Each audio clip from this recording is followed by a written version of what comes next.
So, peer helper, it's week 1, and I haven't finished my Key Shapes worksheet yet. What? Let's go visit Uncle Sam. Right now.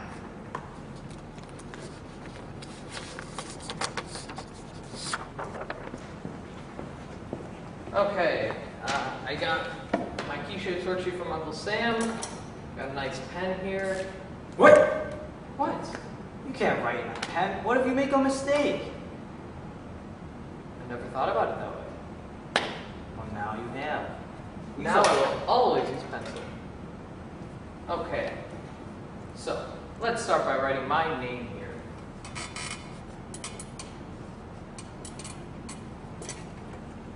Not a date. Very good. Okay. We'll start with reading the instructions. Most people don't. I feel like this is a very important part of doing this worksheet. It is. So, Number 1. Fill in the name of the key. where do I find the name of the key? Right here on your assignment sheet. Under Key Shapes worksheet, it will tell you what key. This week, we're doing C. And G. We'll start with C. Okay. You can do G on your own once I'm done helping you. Okay. Okay, fill in C. Good job. Now, number 2, draw your clef on the staff. Since I am a cello, I'm going to write mine in bass clef. Good. Number 3, draw the key signature. How many sharps and flats are in C major? In C major, there are no sharps or flats. Good. Less work for you. Number 4, put the name of each note in the key where it belongs on the fingerboard on all 4 strings. Include open strings where appropriate. Okay. So, in C, the key signature is very simple. We start out with C. What's On your the next C. string? Our next string is G. Good job. So, because there are no sharps or flats, I just put it in the open note name. Correct. If there was a G sharp, you would not write this G, you would just put a G sharp here. So after C, we just write in the note names of the C scale, right? Right, okay. So that means that at the number 1, we would put D. And then at number 3, we would put E, because there is a black note in between the whole step, which means you have to skip each bubble, because each bubble is a half step. Okay, now I'm going to finish filling this out, and then I'll let you see if I have any corrections. Okay. Okay, I'm cut now. Wow, that was fast. So these last 4 fingering, okay. So these last 4 fingers are my fingers for the tetrachord, right? We'll bring Mr. Chaffee in to explain this. Actually, for violin and viola, the tetrachord patterns work out very well. They just plop their fingers down, finger 1, 2, 3, 4. So if they have their fingertips, the fingertips together shows where the half step is. A very easy pattern to pull off. It's not so simple for cello.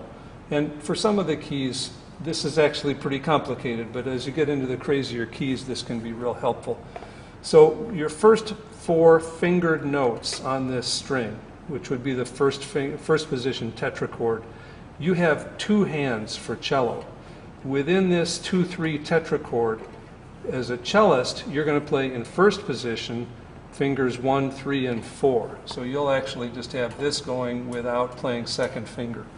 And if you need to move up, with this 1 tetrachord, you already know the second finger, or second position fingering 2. It'll be fingers 1, 2, and 4.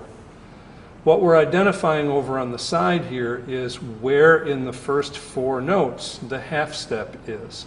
And we're doing that by just labeling the numbers of the 1, 2, 3, 4 notes in the tetrachord.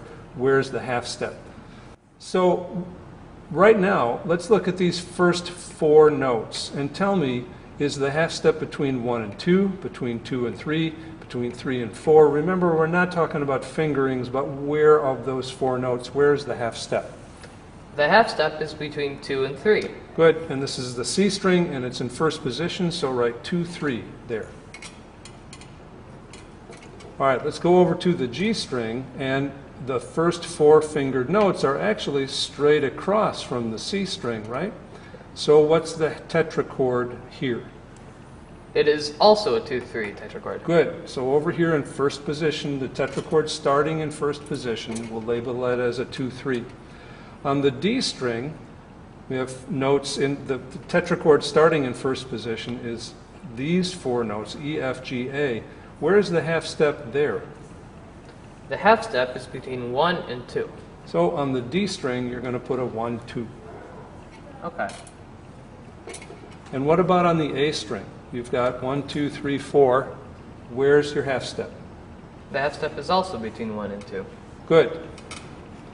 All right, what I'd like you to do now, and we'll see how fast you can go without help, your second position tetrachord is going to start on the next note up. So for C string here, for G here, for D here, for A here.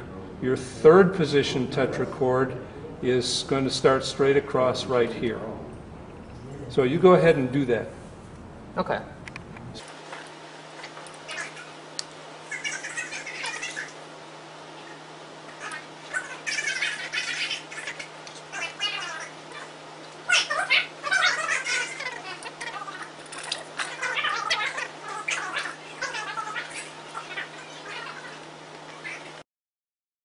Whenever you have like all 4 notes are evenly spaced, No half steps.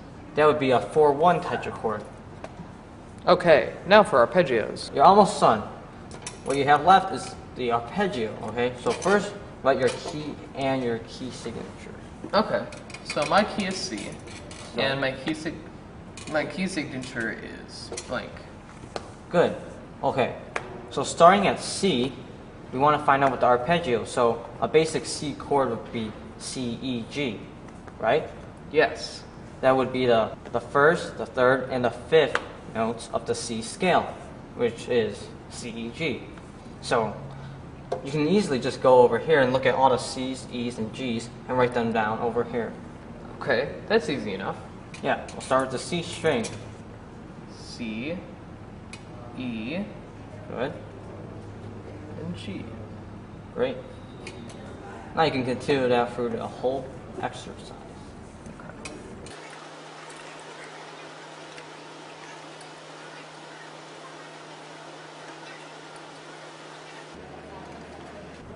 Also, on this side, you do not need to do the tetrachords because you already did it over here. Once you turn this in, if the teacher marks excellent work, you're good.